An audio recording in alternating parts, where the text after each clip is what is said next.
It's still very difficult. Yeah. The only other alternative is Falco, who has equally fast tech skill as Fox in a relative sense. Marth has a sword that can easily Sort of keep just him at bay. keep him at bay. A lot of times, Hack's Money before had a little bit of struggling time with Marth.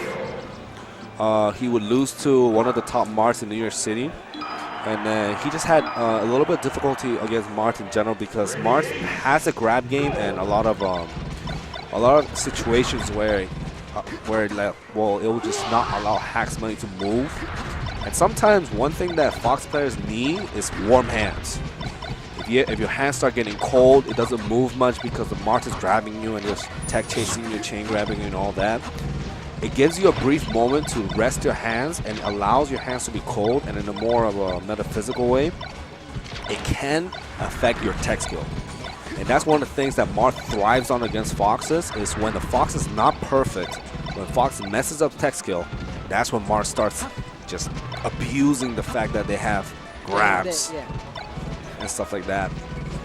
And I would like to see how DJ Nintendo, his Fox is not as technical as Hack's Money, nor is it much of a rundown, but DJ Nintendo, like I said on the previous games against Dominicano, he tends to try to shift the game towards his pace, and that is something that can be a little bit of a counter against Hack's Money. Yeah, I was about to say, that's I'd be interested to see how he's going to deal with that kind of rush down.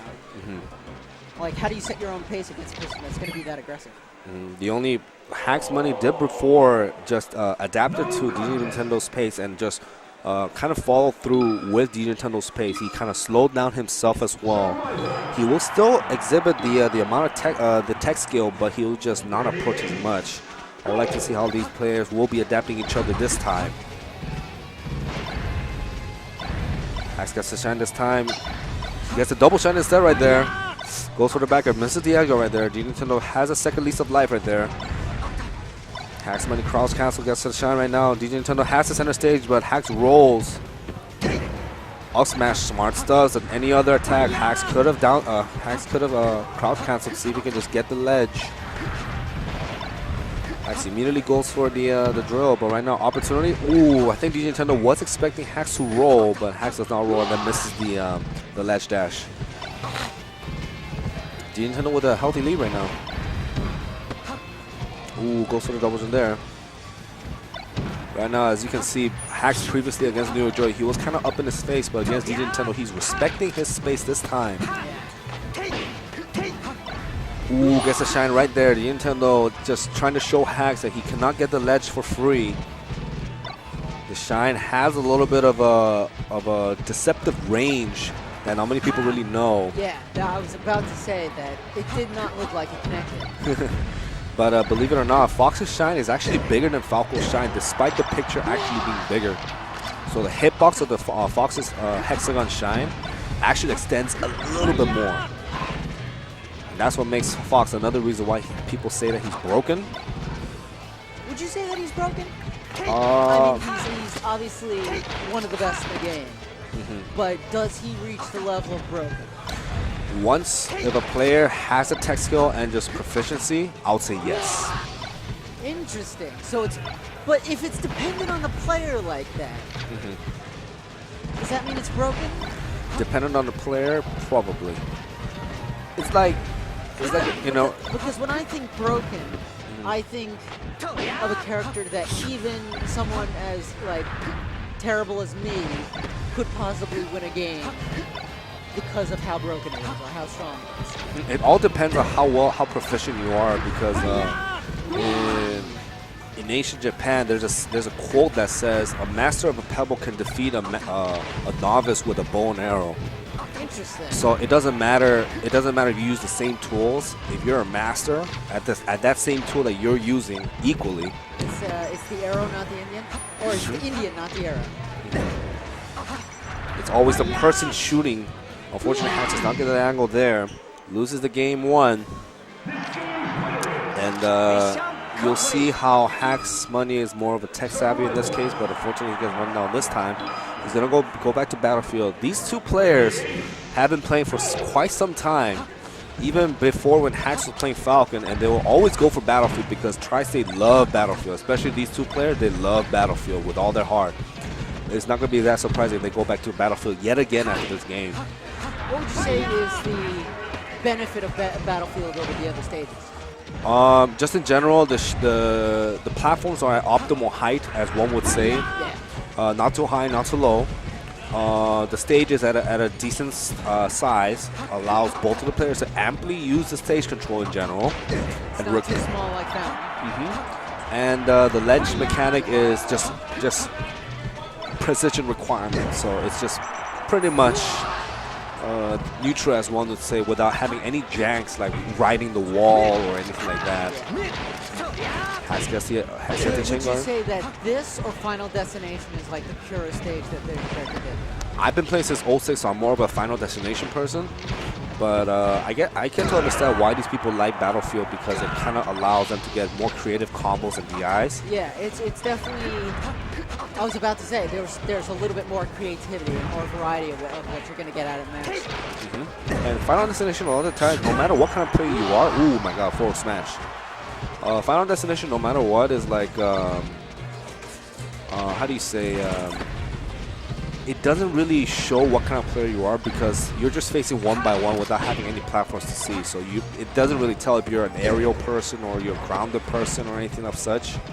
Whereas the stages like Battlefield, it's very easy to point out if you're a grounded player or an aerial player using the platforms or jump heavy mix-up or stuff like that, or if you're a combo person that uses the ground more or uses the air more. It kind of just shows your personality much more.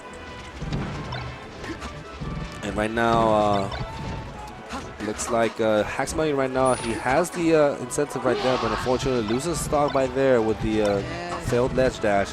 Hax has been a pioneer with the ledge dashes from the ledge, an immediate jump to a waveland. But just the technicality alone of that part is very easy for you to mess up and just lose the stock. Exactly. And the thing is that Nintendo wasn't even like close. Like I don't think he's gonna. It's not a very good bait, I would say. So I think he was just kind of doing that for a very little gain. Probably. I mean, it's very possible that DJ Nintendo could have just waited it out and waited until, Hax got patient and came in. I think Nintendo really does that a lot of times. He kind of just waits Hack's Money to kind of go in. But looks like right now, Nintendo's the one who has to be playing the crouch game right now. But unfortunately, Hax will get the edge guard right there. It was almost a comeback opportunity for Nintendo from 3 stocks to 1, but Hack's Money managed to steal the last stock despite having an SD. And right now it's going 1-1. Probably going to go back to Battlefield yet again, of course. These people do love Battlefield. So can you specify for my tag is somewhat meta? The optimal height, the platforms, for what exactly would you describe the optimal height? Oh, so Battlefield height, the thing about what allows Battlefield height of the platforms is if it's too low for, like, for example, Yoshi's, or too high, for example, like Dreamland, the Fox's jump at maximum height, there's a bit of L canceling discrepancy a lot of times. If you want to play as most comfortable as possible, the full jump of Fox with the Battlefield is actually more seamless, kind of like a 1-2 step when it comes to L canceling with an up air or a back air or anything and such. Even the up smash has a potential to a little bit poke on the platform, whereas Dreamland or Yoshi's Story, it can mix up the timing and it can be a little bit prone to how do you say, like tech skill screw ups or L cancel failures. Another thing that most people don't know is Dreamland, the left platform, the right platform, the left platform is actually smaller than the right platform, just by a little bit. Just a little bit, right? That's right. And whereas Battlefield, I've tried in Battlefield, they're both kind of similar, so it doesn't really yield any much of a difference, but Dreamland has a little bit of potential in that. But right now, Nintendo right now gets the edge guard in all those situations right now. Hax tries to side B as much as possible, but Nintendo gets all of the straight hits, using the lasting hits with sex kicks. And right now, he's at the advantage right now. Gets the second wave that gets the second shine, but unfortunately messes up the wave dash right now. Hax is trying to get center stage, but not trying to creep in too much. They say he's trying to poke the space against Nintendo to see if he bites. Almost gets the up air. He reads the immediate get up right there, but then gets the up smash right there, clears the start right there. Order pass this time will be the one making the comeback against D Nintendo. I would like to see how he adapts to D Nintendo's spacing game right now. He immediately baits out the up tilt right there with the immediate wave dash on place right now. Good stuff for hacks right now, but D Nintendo right now, he gets a read right now. Opportunity, he gets a dash attack. Ooh, a little bit too low. Right now, 2-1 advantage to D Nintendo. And they're probably going to go back to Battlefield yet again. Yep. Right now, the game has been kind of switching back and forth towards each of the players' advantages this time. I want to see how Hacks adapts this time. He likes to use the platform, I think, a little bit more right now. Would you say that this stage is also beneficial for Hacks using the fight box? Do you think that makes a difference? Because we were talking earlier about how doing an up diagonal is somewhat harder for him because he doesn't have this stage. Do you think that makes a difference on this kind of stage? It actually does. It's actually worse for Hacks. Really? Mm-hmm. Because like for example, Dreamland, Yoshi's Story, Fountain of Dreams, or FD, he can elect to use multiple angles to ride the wall. Whereas this one, you have to be pinpoint perfect the moment your recovery is low. Hacks might have an angle, might not have an angle. Whereas FD, he has an angle, and he can like survive with 3 different angles. Whereas here, he can only survive with 1 or maybe 2. So this stage actually benefits the Nintendo in a recovery sense because Hacks doesn't really have the angles as much. I don't know if he fixed it these days. But that's Battlefield in a nutshell for recovery, like Hacks' box. Have you ever tried one of those fight boxes? I have seen it, but I did not want to try it. I just didn't want to get myself in that position. But Hacks this time, he gets the edge guard against D Nintendo nonetheless. He waits out. D Nintendo likes to go to the ledge sometimes, and he just immediately goes for the get up instead. But D Nintendo responds back with a shine of his own. Right now, they're both kind of feeling each other's spaces this time yet again. D Nintendo almost gets the jab to catch Hacks Money, trying to recover towards the ledge, but Hacks Money trying to see if he can get a little bit of combo going on right now. Nice up air. Goes for the back air mix up instead with the DI. Gets a shine in place. Double shine. That's probably an edge guard. Ooh, D Nintendo sneaks in right there. That's one of the things that Hacks Money cannot really do with his recovery. He cannot really sneak in on subtle angles, whereas DJ Nintendo can do, but Hacks Money sweeps it up anyways. Boy, they are just going back and forth here.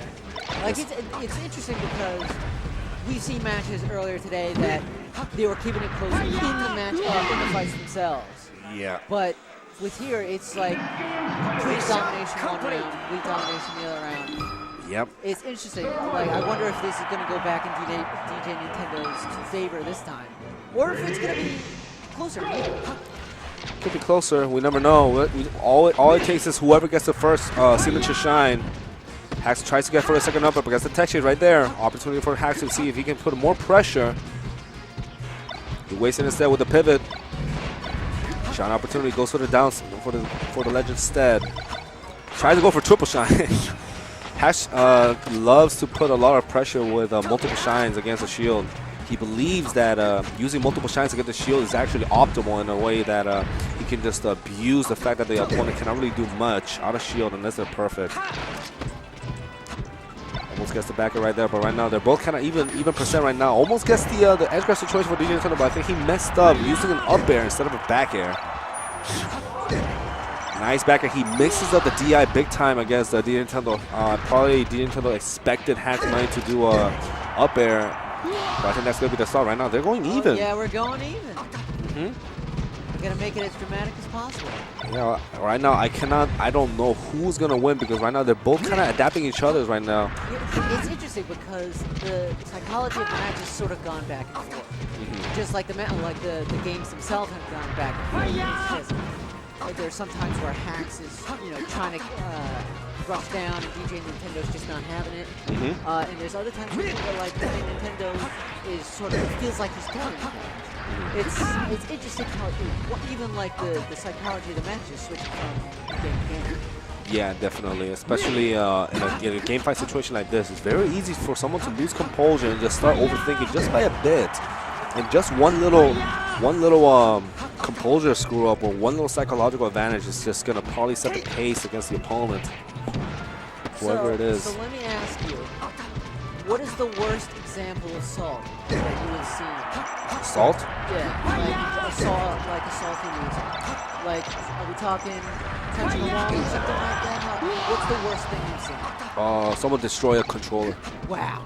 Like just smash it against ground? Yeah, they used it as like a brick and just threw it to the ground and threw it to the trash can. I've actually seen it myself. A couple of Nebulous back in the day, they actually. Is this better, Elder Fats? Elder Fats, is this better? Talking louder into your ear? Yeah, probably. Maybe the volume is a little bit low. I'm not sure. Try to see if we can fix that. Hopefully my volume is good. Opportunity for hacks right now, but like I said, one thing that the person did was throw it to the ground. If you know the song, I threw it to the ground, and then he did the Tim Duncan at the trash can. Here's Tim Duncan right there. But right now, this time, Hacks is having a little bit of advantage. But right now, I think Leading Turtle right now, he's composed to see if he can make a comeback right now. He is kind of slowing down, kind of poking in the space of Hacks, but immediately retreats back to his own space to see if he can bait any of the approaches. And right now, he's doing a wonderful job getting the combo confirmation right after that. But that's unfortunate right there. I think Leading Turtle tries to go for another shield right there, or another shield, or wave dash right there. But unfortunately, Hacks sneaks in a shot, and because of that,